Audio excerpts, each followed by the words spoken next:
Então, João, obrigado pelo convite, pela oportunidade de estar falando com vocês.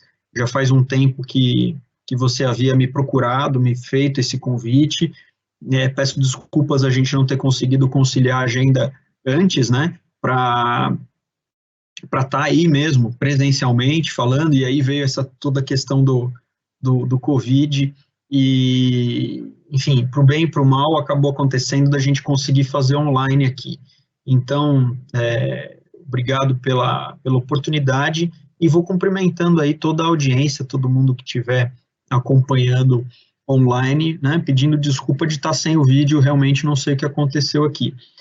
De qualquer forma, uma das coisas que são bastante importantes na atualidade para a gente falar sobre direito digital, né? Porque o convite veio para falar sobre desafios do direito digital, né? O direito digital nessa época, e tem muita coisa para falar, porque vejam que só com relação à própria condição da Covid, né? Existe uma vertente, vamos dizer assim, ainda existem pessoas que estão negando a existência do vírus, né?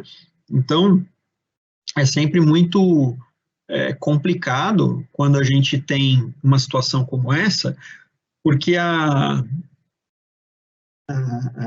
instabilidade para discussão ela fica muito grande, né? Se você tem gente que ainda nem acredita no Covid, está dizendo, não, isso não existe, isso é uma armação, ou minimizando muito o, os efeitos, né? Fica difícil da gente manter uma conversa, porque isso é uma questão mundial.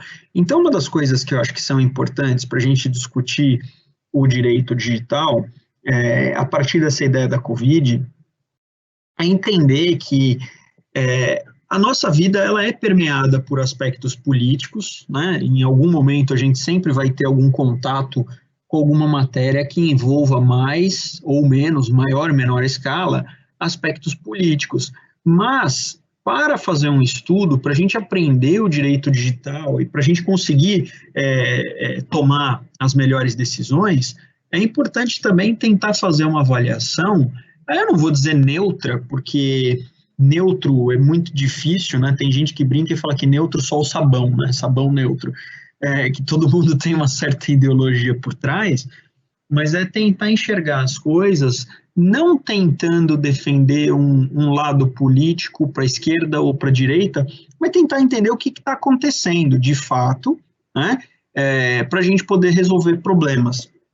Afinal de contas, o direito ele é um instrumento para resolver problemas, né? Problemas que já foram pensados anteriormente, por isso existem as regras definidas, mas, por outro lado, vão surgir situações que não tinham sido pensadas e que, mesmo assim, o direito vai acabar sendo invocado e vai precisar estar à frente para solucionar essas questões. Então, pensando nisso, não tem como ignorar que no atual estágio que a gente se encontra, uma das principais discussões é a proteção de dados e a nossa privacidade, né? Então, já desde 2018, a gente tem a nossa Lei Geral de Proteção de Dados aprovada em Congresso Nacional, sancionada por presidente da República, e que, inclusive, já foi objeto de alteração legislativa, porque a gente teve a medida provisória 869 de 2018, foi editada no finzinho de 2018, e depois ela foi convertida em lei em 2019. Então a gente já tem uma lei que já mudou a LGPD e que não está nem em vigor ainda, né? E agora nós estamos discutindo um outro projeto de lei, que é o 1179, que foi aprovado no Senado e agora está na Câmara dos Deputados, e está prevendo aí um adiamento da LGPD de mais alguns meses. Então está prevendo um adiamento de agosto agora para janeiro do ano que vem, e prorrogando também a aplicação das penas para que elas possam ser aplicadas apenas a partir de agosto de 2021. Então, vejam, isso sozinho já é um contexto de grande perturbação interpretativa, né? Porque a gente tem uma lei importante que está sendo discutida no nosso Congresso Nacional, já foi, mas que de alguma forma ainda não está em vigor, mas que também já tem provocado uma grande manifestação por parte de um monte de players, no sentido de já buscar, desculpem, já buscar a adequação da lei.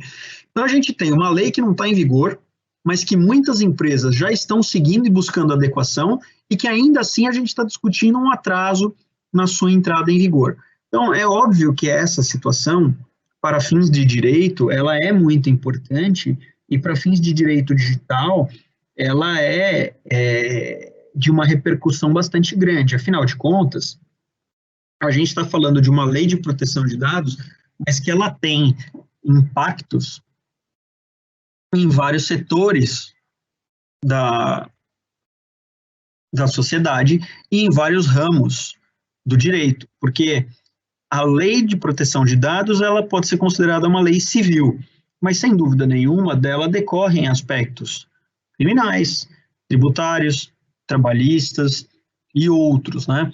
E aí a gente volta um pouco para aquela ideia de discussão inicial sobre o que é o direito digital, porque, veja, estamos aí discutindo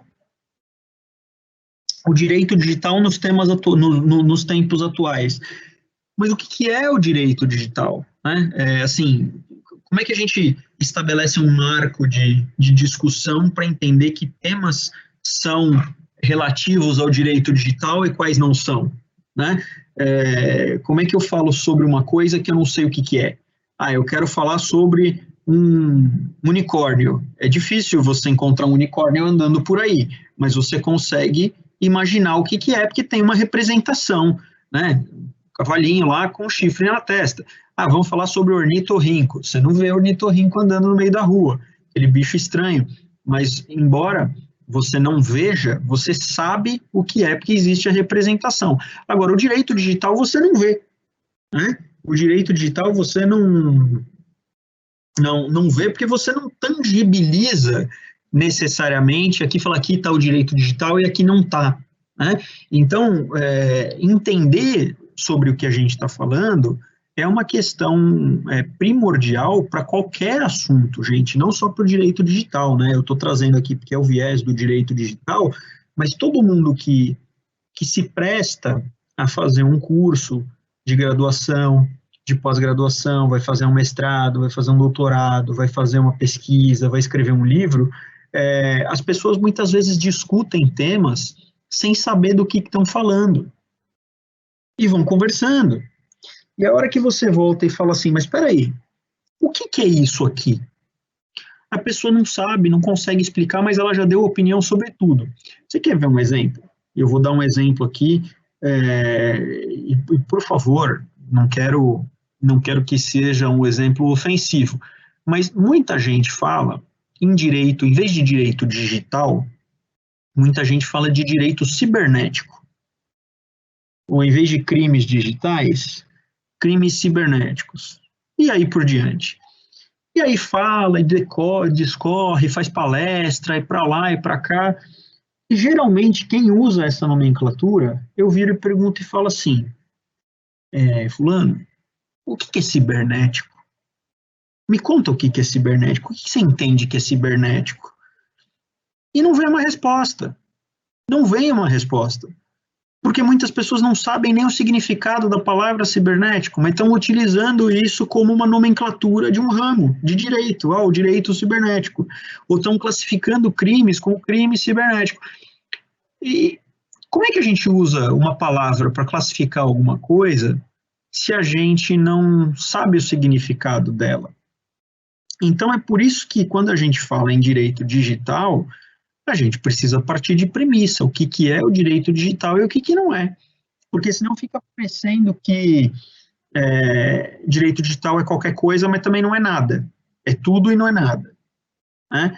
Então, veja, eu nunca disse que seria fácil entender o que é o direito digital, mas, no meu entendimento, direito digital é uma releitura dos demais ramos do direito à luz da tecnologia. Por que eu estou dizendo isso? Porque se você parar para pensar, o direito penal ele tem uma estrutura bastante peculiar. O direito penal ele é formado por tipos penais, basicamente, que é uma descrição de uma conduta que é proibida. E embaixo vem uma consequência em caso do descumprimento daquela previsão inicial. Isso não é um método, né? Isso é uma metodologia de trabalho. Então, assim, matar alguém, reclusão de 6 a 20 anos, ou seja, se você matar alguém, você está sujeito a uma pena entre 6 e 20 anos. Claro que depois tem todo o processo penal e tudo mais. Mas, enfim, isso é uma metodologia. O direito tributário, ele se assemelha ao direito penal nessa metodologia, nos casos de hipóteses de incidências tributárias, né? Tanto que tem livro, direito Tributário e Direito Penal, da Isabel Derzi. É um livro fantástico para quem quer estudar direito penal e direito tributário e entender essa correlação de metodologia existe. Agora, a pergunta que eu faço é, e o direito digital? Qual é a metodologia do direito digital para você dizer que o direito digital ele existe? Bom, ele existe, gente, porque a gente quer que exista, porque eu coordeno uma pós de direito digital lá no Damásio, né? Alguns de vocês podem ser até meus alunos, já devem ter ouvido falar do curso. Eu não faria um curso de alguma coisa que eu não acredito que exista, mas é que às vezes a gente utiliza uma nomenclatura e traz essa explicação. Então, no meu entender, o direito digital ele é a releitura dos demais ramos do direito à luz da tecnologia. Assim é o direito penal, quando a gente vai estudar os crimes digitais, que são os crimes praticados contra a tecnologia ou por meio da tecnologia, né? A gente vai estudar o direito civil, no direito civil, você tem contratos para questões que você trata na internet, uma compra e venda pela internet é um contrato, né? E você aplica o direito civil, eventualmente o direito do consumidor, né? Você utilizar um smartphone seu dentro do seu ambiente de trabalho, você tem regras ali, regras que serão aplicadas de um direito do trabalho. Você está se locomovendo pelas ruas e alguém está monitorando o seu deslocamento em tempos de Covid-19. Certamente tem questões constitucionais aí a respeito desse monitoramento do seu equipamento. Então vejam que são ramos do direito em que a gente está comentando e que todo mundo conhece, mas que quando você coloca o ingrediente tecnologia, muda um pouco o sabor, né?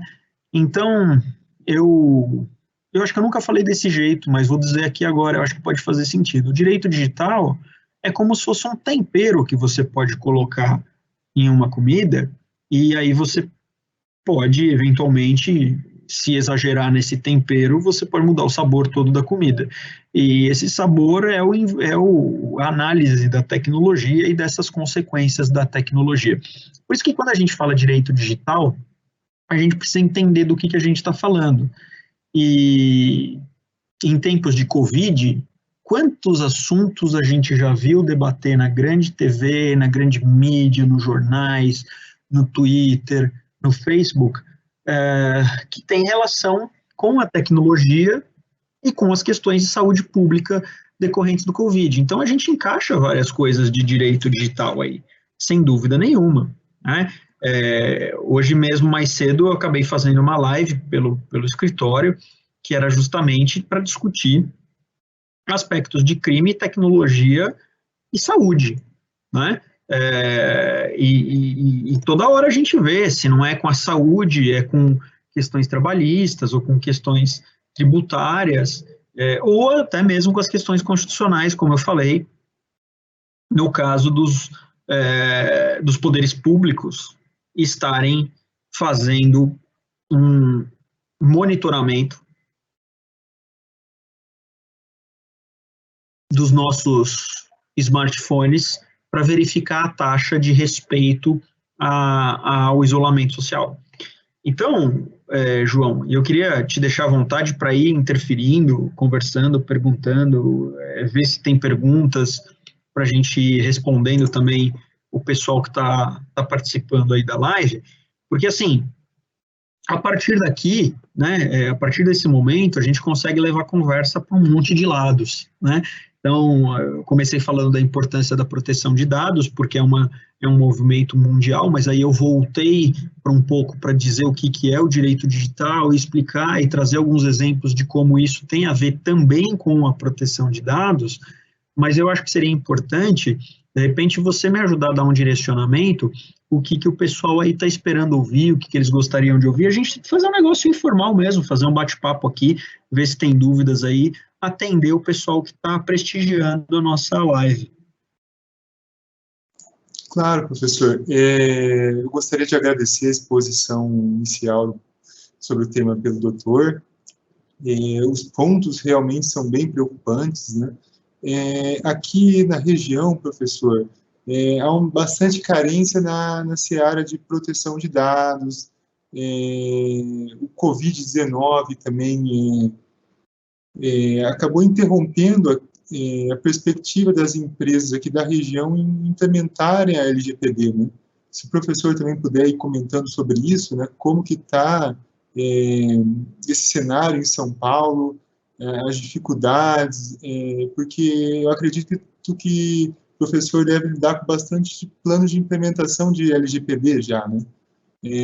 Como ficou esses projetos assim em relação ao Covid, como que impactou, o que o professor está sentindo? Não, uma ótima pergunta. Bom, vamos lá, né?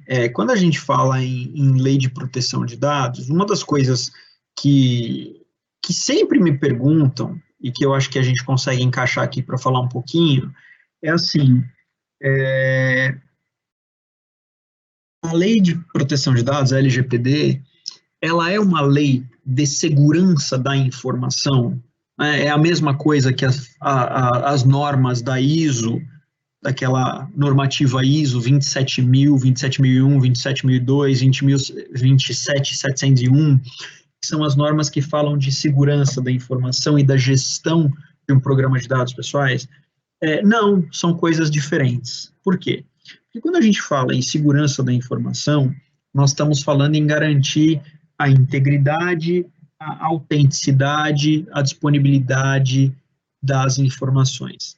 E quando nós estamos falando em proteção de dados pessoais, nós estamos falando de algo que vai além disso aí, que é justamente proteger a privacidade das pessoas.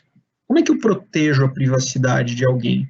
Bom, eu protejo a privacidade de uma pessoa a partir do momento em que eu restringo a utilização dos dados pessoais para finalidades que a pessoa não imagina que seriam utilizados, né? Eu protejo a privacidade a partir do momento em que eu só vou autorizar que algo seja feito com os dados pessoais na medida em que a pessoa que tem os seus dados utilizados possa ter ciência, clareza e transparência dessa situação, né? E com relação à família das ISO 27000, não é isso que se busca proteger, né? Se busca proteger a segurança da informação, quer dizer, que aquela informação não seja corrompida, que ela não seja perdida ou acessada por uma pessoa que não deveria ter aquele acesso, tá? Então, acho que essa é uma primeira observação importante para a gente fazer. Nesse ponto, né, a gente vem trabalhando com projetos de adequação à proteção de dados desde antes de 2018, porque a gente começou a fazer trabalhos de adequação ao GDPR, ao General Data Protection Regulation, né? Então, já antes de 2018, porque o GDPR entrou em vigor em 2018, mas antes as empresas já estavam buscando adequação, a gente já prestou suporte, já prestou apoio a essas empresas, né? E aí, desde então, a LGPD estando aprovada no Congresso Nacional, nós começamos a fazer uma série de projetos. Esses projetos totalizaram, no ano passado, mais de 150 projetos em LGPD, e que significa que foram mais de 150 empresas, porque algumas foram grupos de empresas. Só nesse ano a gente tem ativo no escritório cerca de 120 projetos de LGPD, só este ano, tá? E esses projetos, toda a parte do assessment, né, toda a parte do mapeamento dos dados pessoais para indicar os riscos e os gaps, todos eles passam por mim. Então, eu sou o sócio responsável por todos esses projetos. Então, só nesse ano, 120 projetos estão no meu guarda-chuva. É claro que eu tenho um time fantástico, um time maravilhoso, de pessoas que me dão apoio para poder lidar com isso, porque é muita gente, é muito trabalho, são muitas equipes e muitos clientes grandes. O Covid-19 tem causado grandes problemas para grande parte dos nossos clientes. A gente tem como cliente, por exemplo, uma rede de academias, enfim, a Biorritmo e a SmartFit estão conosco, né? Você imagina que eles estão hoje com os negócios totalmente parados. Então, para eles é muito complicado esse momento econômico. Por outro lado, a gente também tem como cliente a maior rede de drogarias do Brasil, a Raia Drogasil. E para eles o negócio já não está tão parado. Eles continuam vendendo, né? É um outro tipo de serviço, é um outro tipo de produto.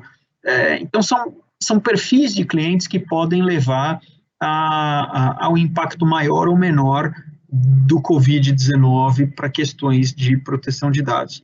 Como regra, são poucos os nossos clientes que estão suspendendo projetos em razão do Covid. Existem algumas suspensões, sem dúvida nenhuma, tem gente parando, sim, os projetos nesse momento em razão do Covid, mas eu vou te dizer que esse nível de suspensão não chega a 10%. Né? Então, um número pequeno, vamos colocar assim, de clientes parando. Né? Os desafios de implementação em tempos de Covid, eles se intensificam um pouco, porque fazer tudo remoto é muito bonito da gente falar, vamos fazer remoto, a gente faz online, isso é muito lindo, eu adoro a tecnologia e eu acho que a gente tem que usar. Mas, às vezes, as pessoas usam a tecnologia como forma de se esconder também, né? Então, puxa, não estou conseguindo, eu não tenho aqui, os requisitos técnicos não atendem, eu não consigo horário, porque agora está todo mundo me ligando, agora eu tenho 200 calls no dia, e por aí vai. Então, a gente poderia listar grandes desafios da implementação de um projeto de proteção de dados, mas eles não têm necessariamente a ver com o Covid, né? Esses desafios, eles acontecem naturalmente em razão da complexidade do projeto mesmo, né? E uma das coisas que as pessoas muitas vezes ignoram é que o projeto, ele é multifacetado, ele é multidisciplinar. Então, não adianta, e eu não falo isso para amedrontar ou restringir a atuação de colegas, mas não adianta achar que um advogado, porque tem formação jurídica, ele vai fazer um projeto de adequação LGPD super bem feito, porque depende de conhecimentos outros, como conhecimento de negócios, conhecimento do negócio do seu cliente e conhecimentos também de tecnologia. Né? Então, o melhor advogado de LGPD não é o cara que sabe a lei de trás para frente, né? Não é o cara que sabe dizer se no artigo 7º estão as bases legais e que a primeira base legal é o consentimento. Não é isso. Isso é decorar a lei porque a gente tem a lei como instrumento de trabalho. Isso aí, todo mundo sabe que o artigo 121 do Código Penal é o homicídio, nem por isso você entende de homicídio, e nem por isso entende de processo penal, né? Então, entender a LGPD é importante, mas para você se destacar no mundo da LGPD, não adianta saber bem a lei, não, e já é bem difícil, viu, saber a lei. é bastante difícil mesmo, tem bastante aspectos controversos, coisas que a gente já tem uma dificuldade muito grande de dizer se vai para cá ou vai para lá. Isso porque a lei não está nem sendo aplicada ainda. Imagina quando tiver jurisprudência. Né? Então, isso é porque está numa interpretação ainda pelos advogados, pelas empresas. Na hora que começar tribunal interpretar, Deus me livre. Aí vai ser um Deus nos acuda, porque se os caras não entenderem adequadamente a legislação, nós podemos ter perdas significativas das empresas por um entendimento equivocado, né? Então, Pedro, eu acho que também esse é um direcionamento que a gente pode dar e pode fazer, mas eu estou aqui à disposição ainda para a gente falar um pouco mais e ver se eu consigo responder mais algumas dúvidas aí. Professor, uma dúvida pessoal nossa que a gente estava debatendo esses dias no grupo de permanente de discussão da OAB Paraná, sobre as Big Techs também e essa implementação da LGPD, né? Eu não sei se, apesar que é um conteúdo um pouco específico, mas eu tenho certeza que o professor tem completa capacidade técnica para tanto, né? Na sua opinião pessoal, professor, como que fica essa transferência de dados entre as Big Techs, como a Microsoft, que deu esse problema no Teams nosso, né? A Google, a própria Apple, né? Nesse compartilhamento de banco de dados de clientes? Bom, a pergunta ela pode parecer muito difícil de responder, e ela é difícil por um lado, mas tem uma certa facilidade também para a gente trazer. Então, assim, a LGPD ela não proíbe a transferência de dados pessoais entre as empresas, não há uma proibição. O que existe é a necessidade de haver um procedimento, uma transparência, a adequação. Então, a LGPD ela não vai impedir que o Google continue tendo as atividades comerciais que tem, que o Facebook continue tendo as atividades que tem. Isso vai continuar. O que muda é como esses caras se comunicam com a gente, porque o bom business, o cara que é bom de negócio, a empresa que é boa de negócio, ela dança conforme a música, ela se adapta ao regulamento e continua fazendo negócio. Imagina que vem uma lei que vai acabar com o Google ou com o Facebook. Não vai acabar, né?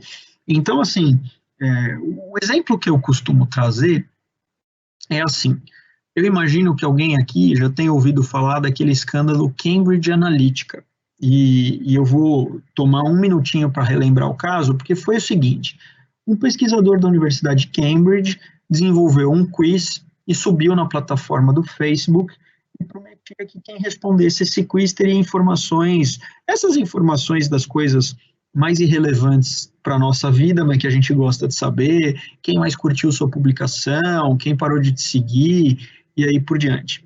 Muito bem, esse cara fez esse quiz, subiu na plataforma do Facebook, e aí todo mundo que respondeu esse quiz teve esses dados do quiz e os seus dados do perfil do Facebook coletados e transferidos para uma terceira pessoa, que essa era uma empresa que se chamava Cambridge Analytica. O que fazia Cambridge Analytica? Era uma empresa que trabalhava fazendo marketing político baseado em Big Data, ou seja, o trabalho dos caras era pegar grandes quantidades de dados pessoais, analisá-los e extrair insights a partir dessas análises. Então, o que é extrair insights? É fazer perfis. Tem tantos homens, tantas mulheres, tantos jovens da idade tal, jovens de outra idade, tem gays, lésbicas, simpatizantes, LGBTQI, tem todo mundo, aí tem posições de esquerda, tem posições de direita. Os caras vão criando filtros e vão correlacionando com outras coisas, para você poder extrair comportamentos que a pessoa gosta, ou que a pessoa tem. Então, assim, quem analisa a minha rede social sabe, por exemplo, que eu sou muito fã de tecnologia e sabe que eu sou muito fã de Star Wars. Então, isso aí pode ser uma entrada para alguém me vender alguma coisa. Pô, se eu chegar com um argumento de Star Wars, o Marcelo vai me dar atenção, porque ele gosta muito, então se eu chegar falando que a força esteja com você, isso vai fazer subir um red flag, ele vai falar, pô, esse cara tem um negócio que me interessa, e aí eu presto atenção. Só que isso foi feito pela Cambridge Analytica com foco na política. Então, foram feitos esses insights, e esses insights foram passados para o partido do Donald Trump, para a eleição dele de 4 anos atrás, praticamente. Então, por que foi um escândalo Cambridge Analytica, né? Porque todo mundo que usou a plataforma do Facebook para responder aquele quiz teve os seus dados compartilhados com a Cambridge Analytica e com o partido do Trump para receber publicidade para ajudá-lo na eleição. E a grande questão que eu pergunto é o seguinte, gente, mas isso é ilegal? Não é ilegal prima facie, né? Porque quando você acessa, é claro que pela LGPD, sim, se torna ilegal, mas assim, não era até então, porque ali o que você tinha era um contrato entre esse pesquisador de Cambridge e o Facebook, e um contrato entre eles e a Cambridge Analytica, e entre a Cambridge Analytica e o partido do Trump. Então, estava tudo arredondado por contratos, isso é um modelo de negócio. Entenda que isso é um modelo de negócio, isso acontece com várias empresas de vários ramos e várias situações parecidas. Só que a pergunta é, quando você acessa a sua plataforma do Facebook, você espera ter os seus dados compartilhados com alguém que está sendo candidato a presidente dos Estados Unidos? Não. Por quê? Você não tem. Você quer usar a rede social para aparecer, para se divertir, para falar com outras pessoas, e não para você contar para um pretenso candidato a presidente se você votaria nele se ele te der uma abordagem XYZ. E por isso foi um escândalo, porque além de tudo, mesmo quem não respondeu o quiz, mas era conectado com alguém que tivesse respondido, teve os dados compartilhados. Então imagina, João, que eu e você estamos lá conectados no Facebook, mas você nem sabia do quiz, e eu respondi. Então os meus dados teriam ido para Cambridge Analytica e para o Trump, e os seus também. Aí você fala assim, mas eu não respondi o quiz. Pois é, mas só o fato de estar conectado comigo fez com que os seus dados tivessem ido. Então, o que aconteceu? Aconteceu que nessa brincadeira, quase 90 milhões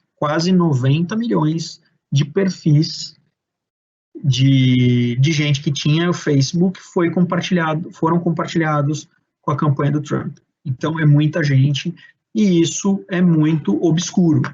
Por isso que, como eu disse, é um modelo de negócio que estava legitimado por contratos, mas nem por isso a gente deve considerar que agora esse é um modelo lícito, né?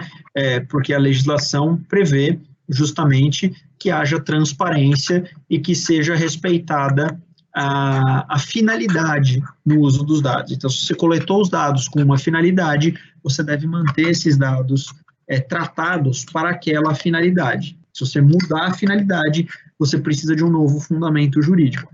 Então, para arrematar a história, né?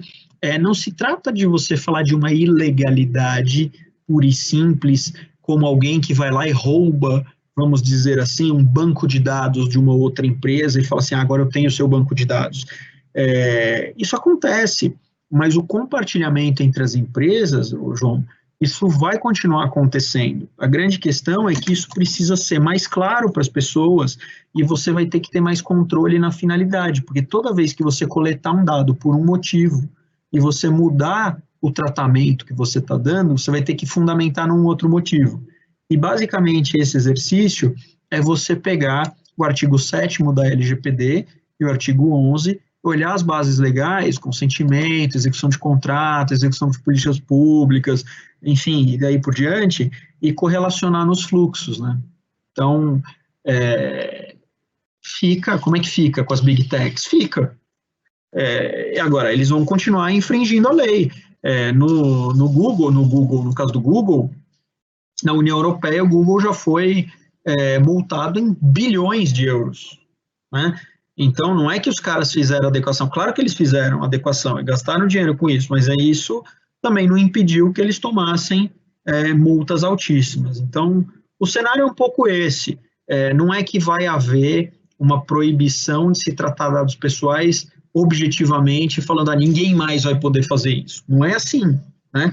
Vai existir uma limitação, vai existir uma dificuldade maior, vai existir investigação, vai existir perda patrimonial em cima disso, né? Mas dá até para fazer uma certa analogia, vocês me desculpem a audácia de fazer isso, mas dá até para fazer uma certa analogia com o direito do consumidor.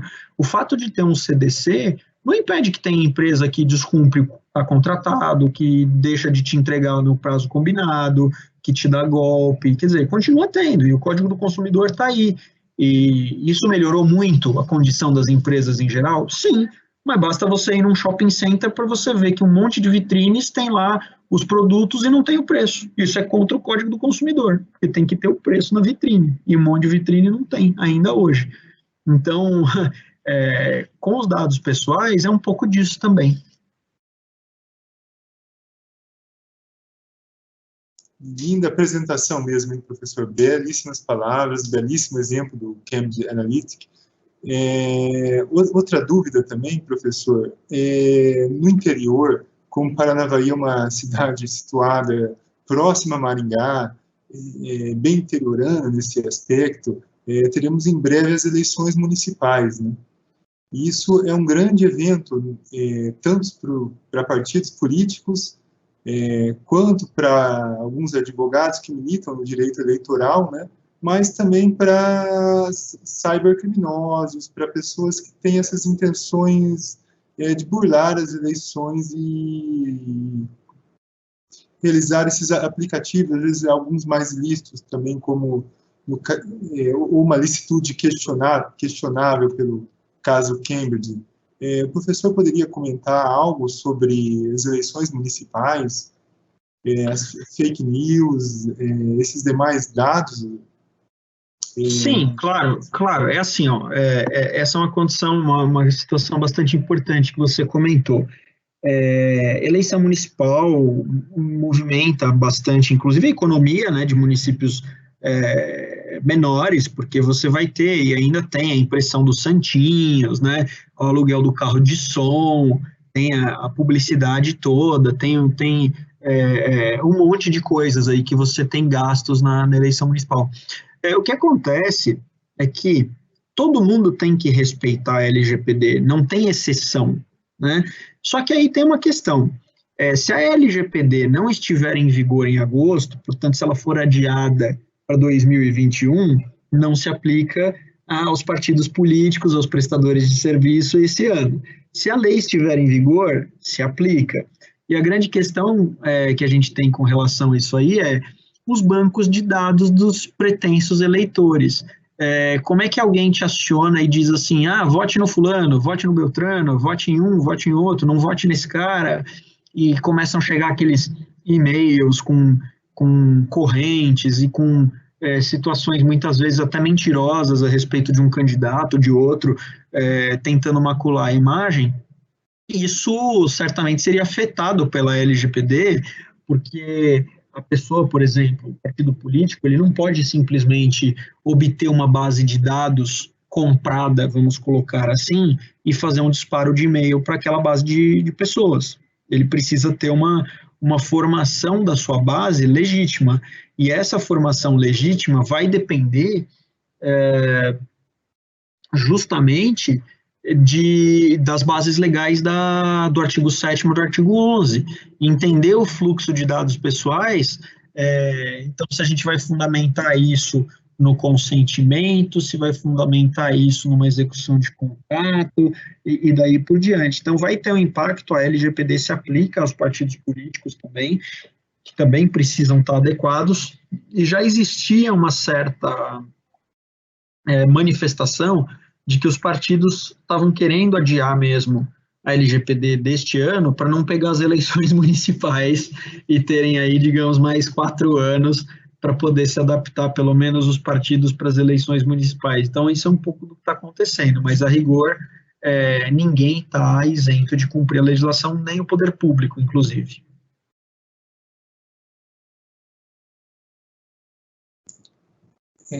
Estou vendo aqui no grupo, professor, só confirmando se tivemos mais perguntas, alguns colegas pesquisadores do GPD de Fintech entraram, estão ao vivo, eu gostaria de mandar um abraço, né? E, por enquanto, não tivemos mais perguntas, professor. Se o professor quiser considerar mais algum ponto, fazer mais uma observação, também eu queria... Sim, pode ficar à vontade. Não, eu queria deixar aí, ficam meus contatos, pode ser o meu LinkedIn, que é o Marcelo Crespo ADV, LinkedIn, Marcelo Crespo ADV. Eu tenho o Twitter também, que é o Professor Crespo. Então, fiquem todos à vontade para entrarem em contato e a gente continuar esse bate-papo. Eu acho que eu posso transmitir uma mensagem final aqui de direito digital, que é assim, existe isso aí, existe muito espaço para trabalhar com o direito digital, né? O que é preciso fazer é estar atento aos nichos, né? Aos grandes desafios nichados, porque mesmo quem trabalha e vive numa cidade muito menor que São Paulo, tem a oportunidade de trabalhar em casos nas cidades menores e também tem a oportunidade de se capacitar e vir para centros maiores para trabalhar, né? O mercado, ele estava aquecido até a questão da Covid-19, claro que agora dá uma segurada, eu mesmo tenho vagas abertas no escritório, mas a gente está segurando a contratação, porque é um momento de crise, é um momento que a gente precisa, certamente tem uma queda de faturamento do escritório, isso qualquer lugar tem, mas existem oportunidades. Então, a minha mensagem é: não desistam, né? Busquem inspiração a pessoas que vocês acham que podem ajudar, né? Eu me coloco à disposição, tá aí o meu LinkedIn para quem quiser continuar um bate-papo. E eu agradeço muito, João, toda a sua atenção, a sua vontade de fazer as coisas acontecerem aí, o convite. De novo, me desculpando não ter podido falar antes com vocês. Quem sabe mais para frente aí, superada essa fase de Covid, a gente não marca alguma coisa presencial, mas eu queria agradecer muito a você e toda a audiência aí, da gente estar aqui batendo esse papo, tá bom? Professor, nós agradecemos enormemente a presença virtual do doutor, a exposição focada aqui para os temas relevantes do município, da região, né, da micro-região que é Paranavaí, que também está em desenvolvimento, né? Com certeza fica, após o Covid-19, fica a OAB Paranavaí, a Comissão de Direito Digital está com as portas abertas ao doutor. Se o doutor puder vir pessoalmente, será uma honra reapresentar esse bate-papo com bastante conhecimento aqui para os demais colegas, para os demais participantes. Também, professor, nós retornaremos agora às 15h30. Fica o convite também para a apresentação